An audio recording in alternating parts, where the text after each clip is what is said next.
Voilà. Alors, bonjour, bonjour. Donc, je vous souhaite la bienvenue, à ce nouveau, déjeuner. On vous propose en fait dans le cadre des réseaux donc générateurs en Grand Est et Géclair donc, ces déjeuners donc tous les 2e, lundis du mois. Pour ma part, je suis, animatrice, Géclair donc, qui aide à l'émergence des projets citoyens, d'énergie renouvelable et donc le réseau générateur, lui, il est là pour aider plutôt les collectivités sur, le développement des projets d'ENR électriques. Ces 2 réseaux sont, portés par 3 associations dans le Grand Est, dont, qui sont toutes représentées aujourd'hui, il me semble. Donc on a Alter Alsace Énergie du côté, alsacien, Lorraine Énergie Renouvelable du côté lorrain et l'ALE 08, donc Agence locale de l'énergie et du climat, donc des Ardennes, où, je travaille moi-même. Alors au programme aujourd'hui, on avait décidé de parler d'autoconsommation collective parce que c'est un sujet, qui est assez émergent, donc depuis, déjà quelques, mois voire années, mais qui, prend de l'ampleur, notamment avec la hausse sans précédent, des prix de l'électricité. On va surtout parler donc d'autoconsommation électrique évidemment et ce que je vous propose, c'est de réintroduire, quelques notions, théoriques, sur le sujet, même si on n'ira pas, dans les détails avant de, laisser, plutôt la parole donc à madame Florence Gailleul qui est chef de projet Petite Ville de demain à la communauté de communes de la vallée de Villers et en fait, elle sera là pour nous parler donc du projet, d'autoconsommation collective en cours sur son territoire qui s'appelle Energisen et qui regroupe plusieurs collectivités et entreprises donc dans la vallée de Villers en Alsace. Je l'ai déjà dit tout à l'heure, mais pour le bon fonctionnement du webinaire, n'hésitez pas à bien garder vos micros, coupés, mais je pense que ça a l'air plutôt bien. De vous renommer et puis, de noter, toutes vos questions, dans la discussion, donc, dans l'espace de discussion.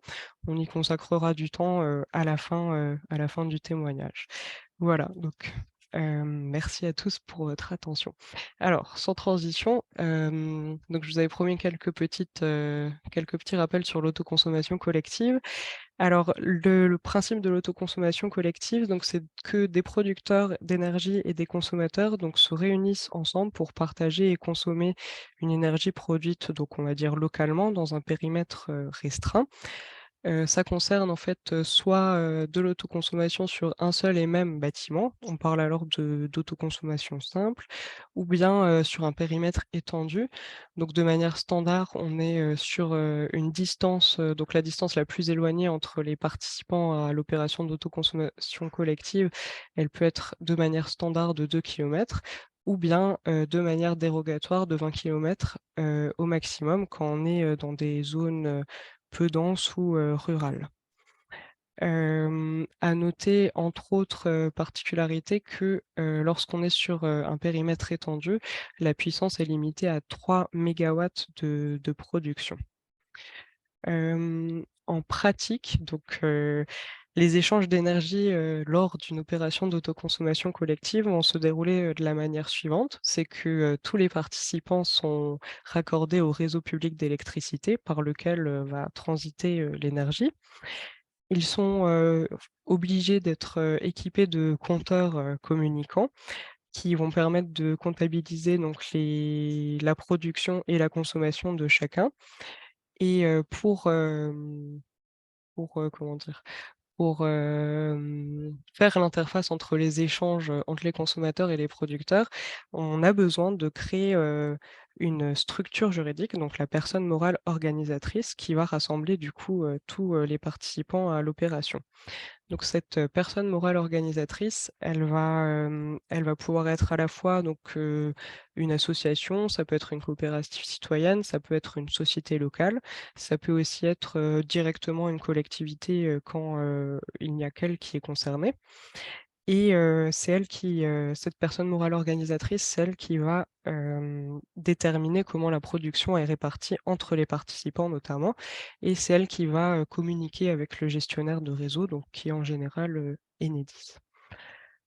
À savoir au niveau donc, des différents bâtiments, donc la valorisation de la production, elle peut être faite soit, pour, les producteurs donc en autoconsommant en premier lieu sur leur propre bâtiment, donc la production, puis en partageant le surplus aux différents, participants à l'opération.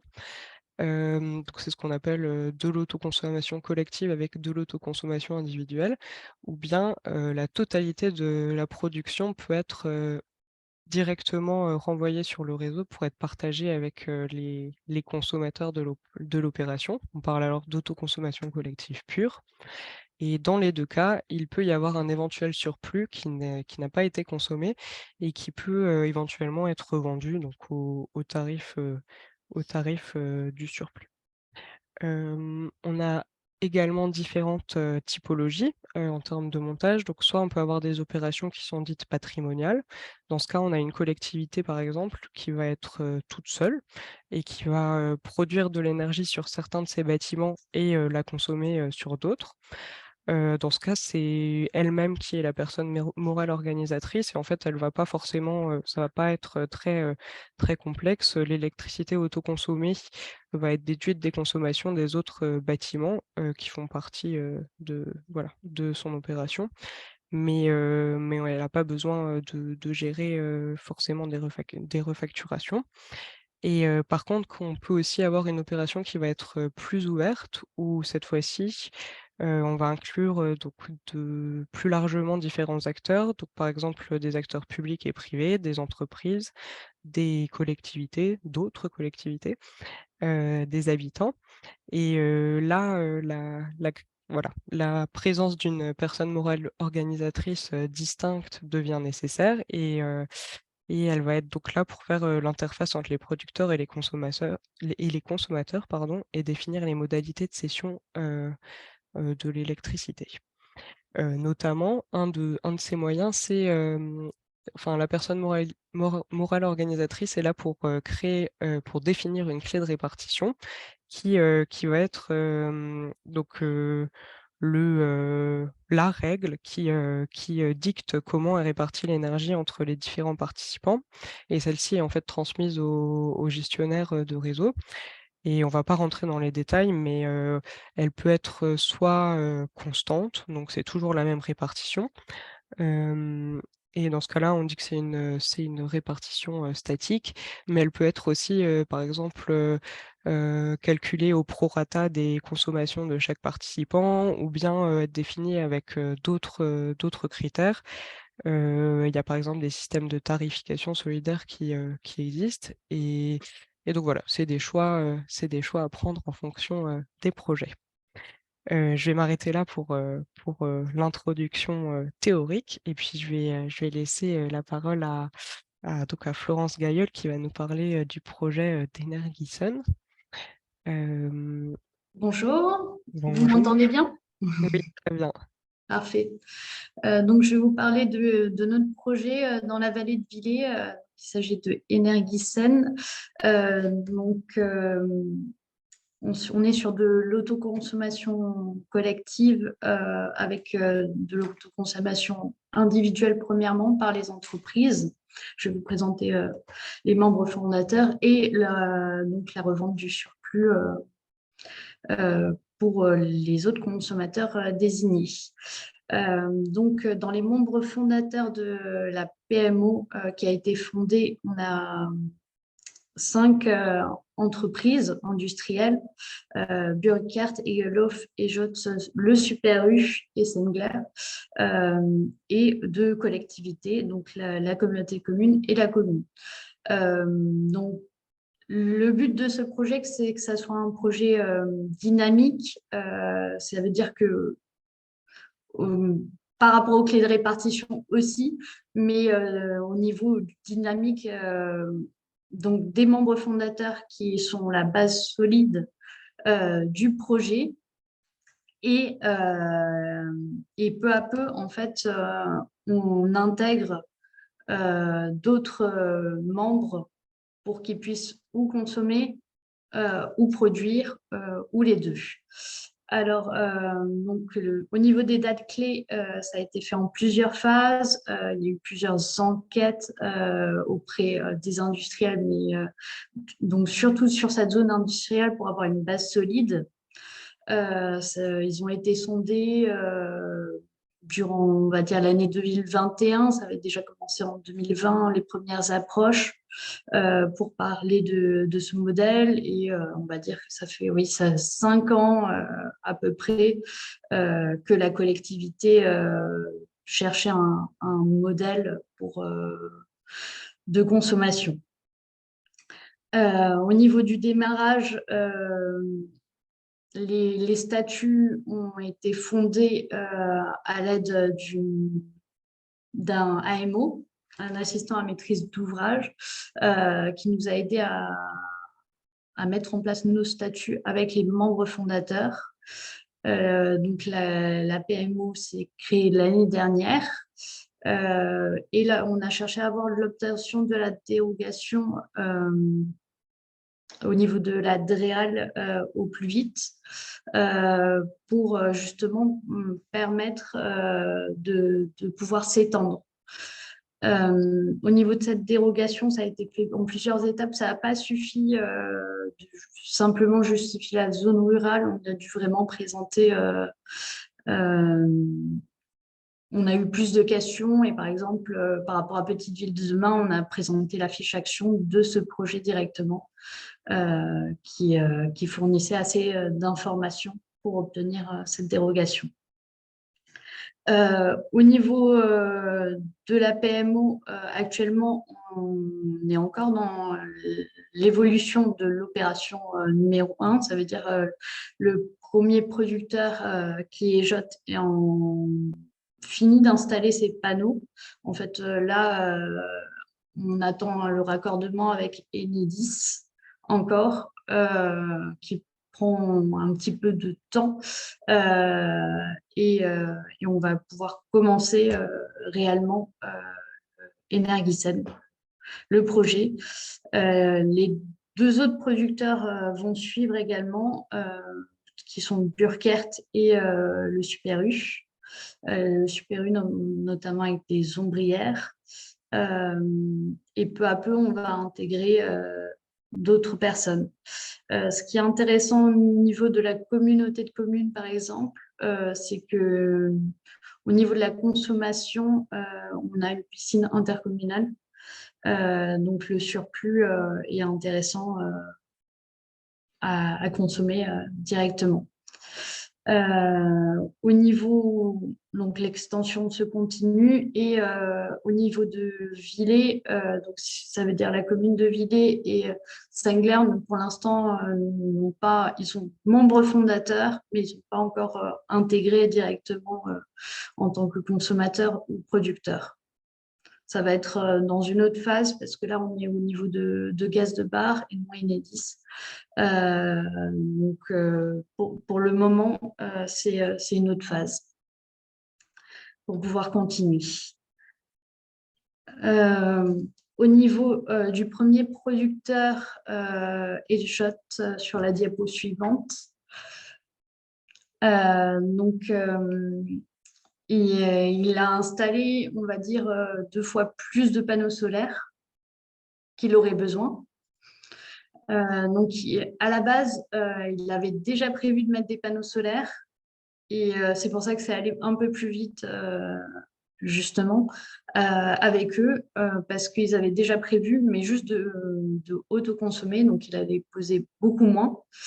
Et donc, il est rentré dans la PMO et pour pouvoir produire plus. Donc là, c'est quelques chiffres. Si jamais il y avait des questions sur des chiffres, là, on est sur une installation de 242 kW crête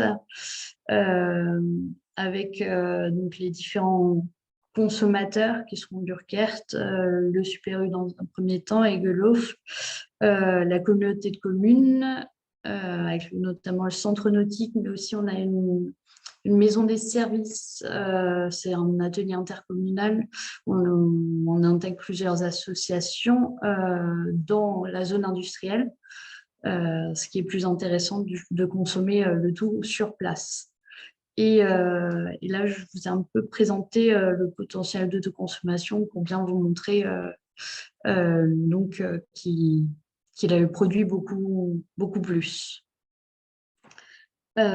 Sinon, au niveau, oui, des bonnes pratiques, donc en tant que collectivité, c'est important d'être accompagné. On est encore accompagné en fait pour ce projet, donc notamment pour répondre aux demandes de Climaction qui nous finançait une partie de l'étude. Et également, la CEA nous finançait une partie de l'étude. Après, les industriels aussi ont fait de demandes de Climaction pour être aidés au niveau subvention. Donc, vraiment, la collectivité s'occupe du côté études et tout le reste, c'est individuel. Chaque entreprise choisit. Donc, ça veut dire qu'il faut être en relation aussi avec les différents installateurs, parce que chaque entreprise choisit son propre installateur qui n'a pas forcément de connaissances sur l'autoconsommation collective, notamment le raccordement spécifique faut demander à Enedis. Donc, ça peut être justement des petits freins et nous, ça a été un petit peu l'exemple qu'on a eu, c'est que justement, ça a été un petit peu plus long par rapport à des mauvaises demandes de raccordement ou des choses comme ça. Au niveau bonne pratique, j'ai aussi mis de suivre la réglementation parce que, en fait, on s'adapte tout le temps au niveau de la réglementation pour pouvoir justement être assez cohérent. Au niveau de la fixation du prix, ça a été mis en place donc, par les membres fondateurs. Pour le moment, on est à 13 centimes. L'idée, c'était d'être en dessous des tarifs réglementés. Après, s'ajoute toujours le TURP. Et voilà. Sinon, au niveau des différentes phases, vraiment le but, c'est de pouvoir à chaque fois donc, pouvoir trouver un... On est déjà dans la phase où on accompagne déjà, par exemple, des exploitants agricoles pour monter leur projet et ensuite ils vont intégrer la PMO également. Et toujours, on va chercher un consommateur à côté. Par exemple, il y a un exploitant agricole qui se trouve à proximité d'un distillataire qui serait intéressé pour consommer directement. Donc, il y a vraiment ce côté dynamique où on cherche un équilibre producteur-consommateur le plus à proximité possible. Après, on sera forcément limité par le nombre, mais c'est pour ça qu'on regarde bien la réglementation, si justement après les 3 mégawatts pourront pas ou pourront être dépassés. Mais au niveau des 3 producteurs qui vont être mis en place, donc il y a EJOT, c'est le seul là qui va créer beaucoup plus de surplus par rapport aux autres. Donc voilà, et le but aussi, c'est de s'ouvrir aux particuliers à terme. À terme, de pouvoir fournir de l'énergie solidaire si on peut. C'est vraiment le but de la collectivité. Donc voilà, j'ai un petit peu fini avant pour pouvoir répondre aux questions. Il y en a beaucoup. Ben oui, merci pour ce témoignage. On se réjouit du côté de Géclair d'entendre que voilà que le projet pourra s'ouvrir aux participants. Ce sera intéressant de voir comment ils seront intégrés du coup dans la PMO. Aux habitants, pardon, je sais pas ce que j'ai dit aux participants. Voilà. Juste avant de passer aux questions, je vous propose juste de vous redonner encore quelques petites informations, comme ça, après on pourra voilà, ne faire que les questions et tout le monde pourra partir quand il le souhaite. Juste, pour vous rappeler que du coup, si vous avez, des questions, sur le sujet, si, vous êtes une collectivité ou un collectif citoyen, donc vous pouvez, vous adresser à nos réseaux, donc J'éclaire et Générateur pour, être accompagné sur le sujet. À savoir également donc, il y a un groupe de travail au niveau du Grand Est, sur l'autoconsommation collective qui a été, lancé. Donc c'est à destination, des collectivités et c'est animé par les générateurs. Donc si vous n'avez pas, pu être là, lors de la première session, qui était la semaine dernière, il me semble, ben vous pourrez, prendre, le chemin en route, et bah, peut-être vous tourner, vers eux. Et également plutôt pour les collectifs citoyens, il y a un groupe de travail au niveau d'énergie partagée sur le sujet de l'autoconsommation collective. Donc on sera très heureux également de vous y faire, participer si vous souhaitez, contribuer. Et également, bon alors on vous remettra quelques ressources, donc dans le diaporama, auquel vous pourrez, accéder. Il y a notamment un guide pratique, super intéressant et très clair pour les collectivités, donc le guide, du projet, AlpGrids. Et à noter aussi que le prochain d'AGENR sera le mardi 9 mai sur l'impact environnemental des énergies, renouvelables. Alors donc maintenant, plus intéressant, on peut passer aux questions. Hem, Dis-nous tout Colline, La toute première question était presque avant que la présentation ait lieu, c'est quelle forme juridique a été choisie pour la PMO? Est-ce que c'est une association loi 19 de Benjamin Drian? Oui, oui, oui, on a une association de droit local. Donc 1905, pas 1901, mais C'est bon. ça, c'est la spécificité de la localisation. Éric Gaspard demande qui vous a accompagné. Vous parliez d'une AMO, est-ce que vous pouvez nous en dire plus? Donc, la personne qui nous a accompagné, l'assistant à maîtrise d'ouvrage, est un bureau d'études. Et les compétences requises, là, écoutez, j'étais pas encore là. Donc là, ça fait 1 an et demi que je suis sur ce poste. Et donc, du coup, les compétences, donc c'était vraiment un bureau d'études qui puisse également évaluer pour justement répondre à la demande de Climaction. Et là, en fait, là, à chaque fois qu'une entreprise, en tout cas des membres fondateurs, s'ajoute, ils nous rajoutent justement une annexe à l'étude initiale parce que ça fluctue et donc pour remettre à jour et on donne ces données à notre référent Climaction. On a le droit d'avoir un nom ou il y a du bureau d'études? Oui, oui, c'est Geste Environnement. Merci beaucoup. Au niveau de la facturation, comment ce sera assuré? Est-ce que c'est externalisé? Vous avez un coût de prestation dans ces cas-là? Oui, c'est externalisé. Donc on va tester le dispositif d'Enogrid. Donc, qui nous ont également suivis sur la mise en place de ce projet via Geste Environnement. Et sur la mise en place également des statuts, ils nous ont accompagnés. Au niveau du coût, je ne sais pas si vous avez déjà des éléments sur cette prestation, facturation. Facturation, alors, parce que pour le moment, la PMO n'a pas encore d'argent, parce que le but, c'était de ne pas mettre de contraintes.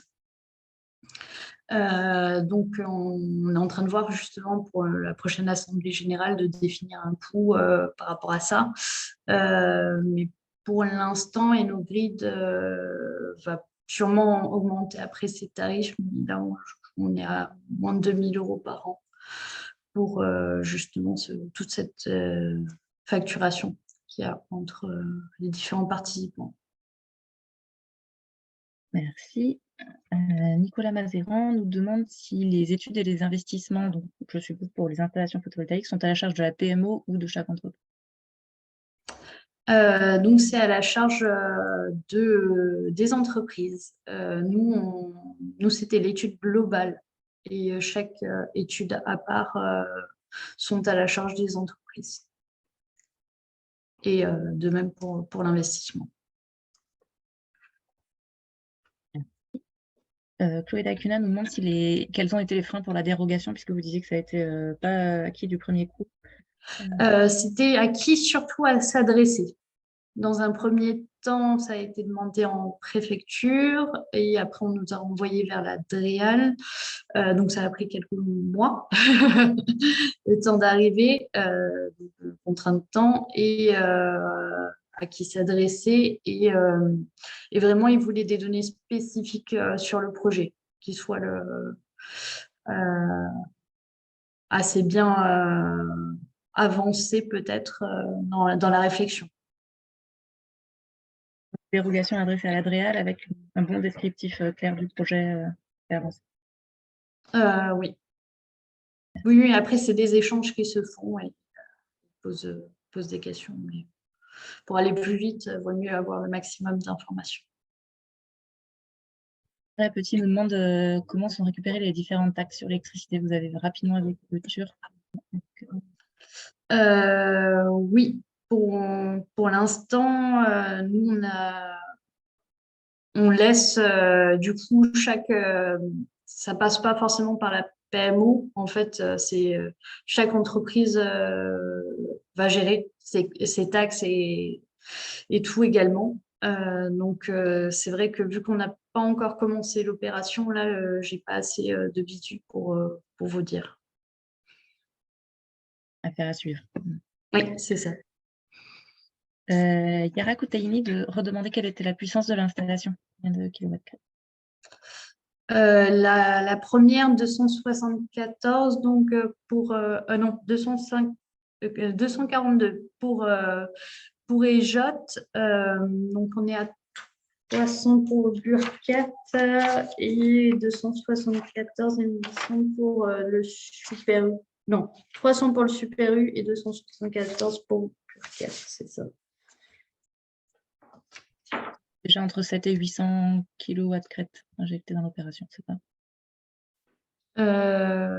Oui, pour le moment, oui. Alors après, il y a une question de Jérôme Alicante, plus sur le principe économique. Quel est l'estimatif de retour sur investissement? Est-ce que c'est supérieur à 10 ans, avec une crainte que la complexité génère des frais empêchant la rentabilité? Il y a une question là-dessus. Au niveau estimatif, c'était inférieur à 10 ans pour EJ, donc dans ses propres calculs. Hein, on ne fait pas les calculs non plus pour les entreprises. Au niveau complexité, génère des pertes.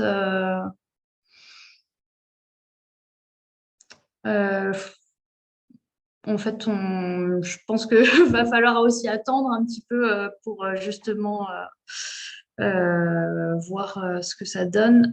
Pour l'instant, la complexité, elle est plus aussi importante vraiment grâce au nouveau logiciel et la startup InnoGrid. Oui, c'est grâce vraiment au compteur Linky et tout ce transfert qui peut se faire. Ok, du coup, il y a ce coût de la prestation d'EnnoGrid à prendre en compte, mais ça facilite complètement les... Oui, c'est ça.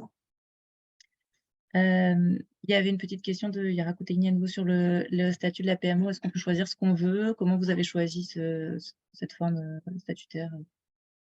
Au niveau de l'association,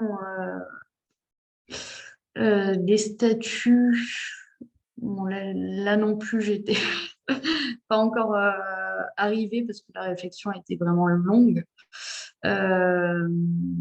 Mais en termes d'association, ça s'est mis en place. On nous a fait des propositions et par la suite, ça a été validé.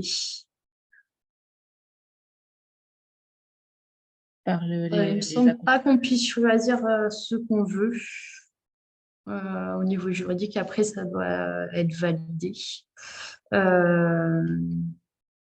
Ouais, pour nous, c'était au niveau associatif, mais ouais. Peut-être pour compléter du coup, pour avoir un peu regardé, Laura le disait, la collectivité peut être PMO si elle fait que sur ses bâtiments au niveau patrimonial. Dès qu'il y a d'autres acteurs, évidemment, il faut ouvrir un autre statut. Les bailleurs sociaux, vous pouvez aussi avoir le statut de PMO quand c'est pour leurs locataires. Et puis après, en général, l'association, j'ai l'impression, est la forme la plus utilisée parce que c'est plus simple à mettre en place quand il n'y a rien de préexistant. Dans le réseau Géclair, au niveau énergie partagée, on connaît aussi bien sûr des coopératives qui sont PMO pour des collectifs citoyens qui s'engagent dans cette voie. Ça semble être plus simple l'association. Et le milieu associatif, oui, pardon. Pour nous, ça nous paraissait aussi plus simple pour ne pas mettre de contraintes aux différents membres. Donc, ça veut dire que les membres peuvent quitter la PMO enfin de prévenir plusieurs mois à l'avance, comme on a défini dans les statuts. Là, je n'ai plus en tête, mais il n'y a pas de contrainte de rester à la PMO non plus. Ce qui anticipe la question suivante, qui était justement sur la durée d'engagement et comment quelle elle était. Donc, il n'y en a pas, il n'y a pas de durée d'engagement. Voilà, c'est ça. Mis à part ceux qui ont une subvention spécifique avec l'Imaction, mais ça, c'est à définir avec la région. Je me permets d'élargir la question plus généralement. Entrées-sorties sont gérées sur simple demande pour rentrer Oui, devenir membre, oui. Autre que membre fondateur, mais c'est ça, adhérer à l'association. Une rapide question qui a longtemps sur le débat. Y a-t-il d'autres alternatives au compteur Linky pour les opérations de consommation collective? D'autres alternatives, non, je ne vois pas forcément. Parce que c'est ce que tout le monde utilise et c'est ce qu'il y a de plus simple. Nous, là, on attend que Gaz de Bar installe peu à peu, c'est prévu pour cette année qu'ils installent les compteurs Linky sur Villers. La zone industrielle détenait déjà des compteurs Linky qui est partagé entre Villers, Trimbar, Neuve-Église. Mais sur cette zone, pour l'instant, non, vous ne voyez pas d'autres solutions. Ce qui est certain, c'est qu'il y a besoin de compteurs communicants pour les opérations de consommation collective. À connaissance, c'est pas trop alternative. J'en profite pour élargir la question. Vous parliez de Gaz de Bar, qui est effectivement gestionnaire de réseau chez vous, si je ne m'abuse. Du coup, il y aura a priori un échange entre Enedis et Gaz de Bar si l'opération s'étend à des gérés par Gaz de Bar. Oui, parce que Enedis nous dit qu'il n'y a pas finalement la contrainte qu'on avait vue dans la loi entre les deux opérateurs. Donc, on est en train de voir ça avec eux.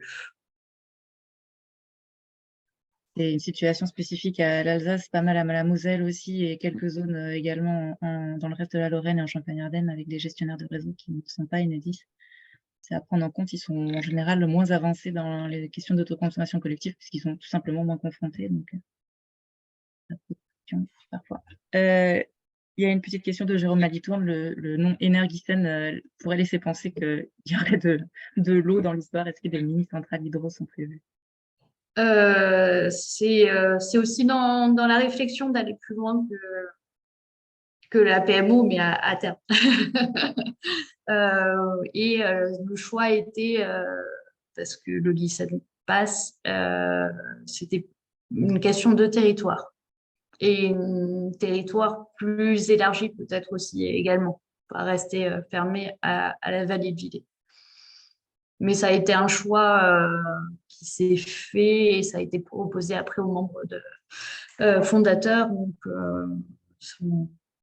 dans une réunion, on a proposé différents noms et en fait, on a réfléchi ensemble au niveau de la communauté de communes.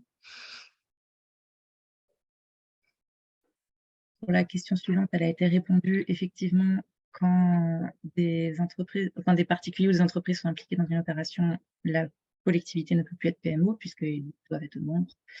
Et Monsieur Aveline d'Enedis précise qu'effectivement, pour les compteurs Linky, c'est le seul compteur communicant pour les raccordements inférieurs à 36 kVA, mais par contre, pour les raccordements supérieurs à 36 kVA, des compteurs type PME, PMI peuvent faire l'affaire. Merci de cette précision. D'accord. Et du coup, Eric Gaspard, encore une question. Voilà, quand une structure productrice quitte la PMO, comment remplacer sa production? Comment est gérée la garantie, la responsabilité juridique de l'approvisionnement en énergie? Oui, bah ça va être en temps réel, hein. Tout sera en expérimentation.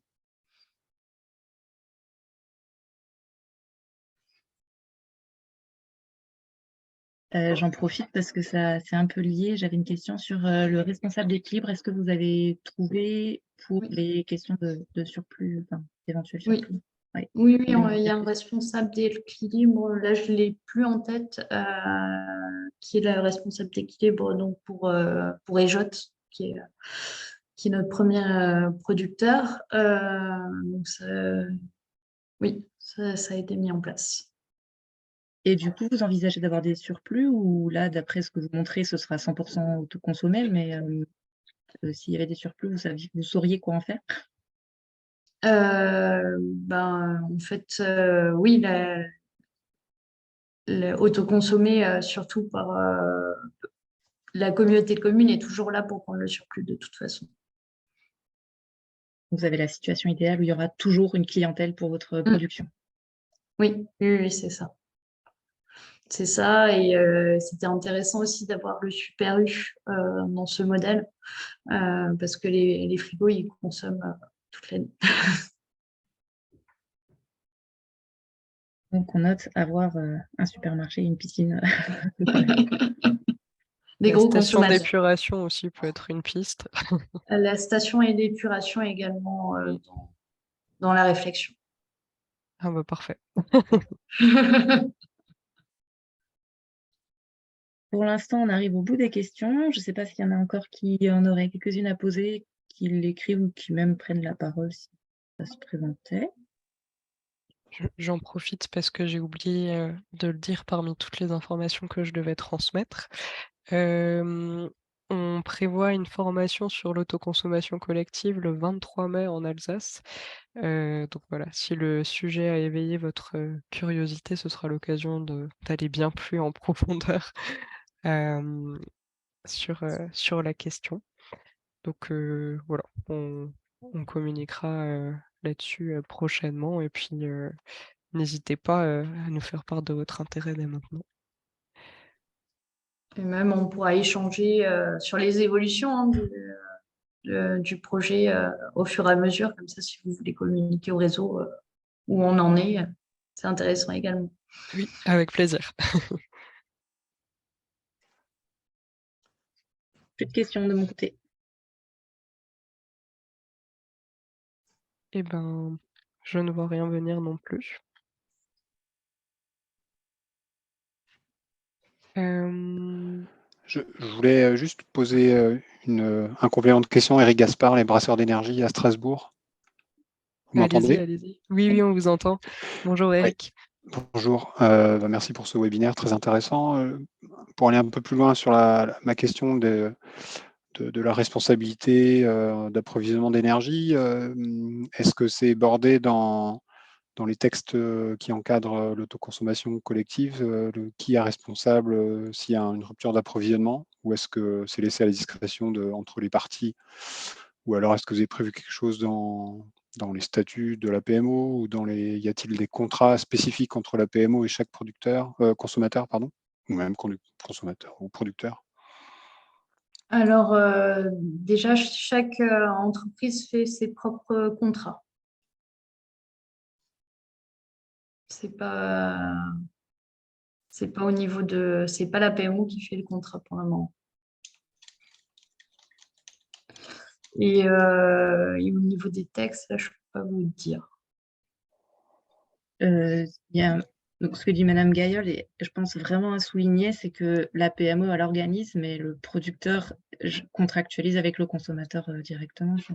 C'est C'est vraiment ça. un point majeur.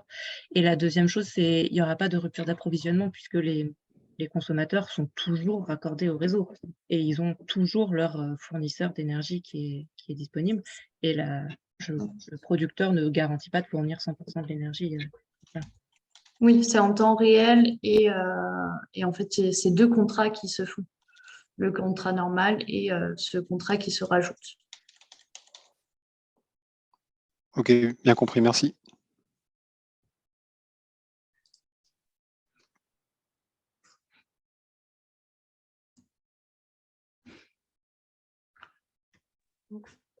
S'il y a d'autres questions, n'hésitez pas à prendre la parole. Et puis s'il n'y en a pas d'autres, on va pas vous retenir non plus. Je crois que tout le monde commence à avoir faim. Voilà, c'est ça. C'est tout l'enjeu du DGENR, c'est de faire passer des informations, mais dans un temps limité, parce qu'on sait que derrière, il y a d'autres choses de prévues. Bah, voilà, dans ce cas, merci à tous Merci beaucoup. d'avoir assisté à cette session. Et on se retrouve donc le mois prochain, le 9 mai, sur l'impact environnemental des ENR, animé par Colline. Et voilà, merci encore pour votre participation. Et puis n'hésitez pas à regarder les replays, les diaporamas, tout ça, c'est à disposition. Bonne journée. Merci beaucoup. Bonne journée.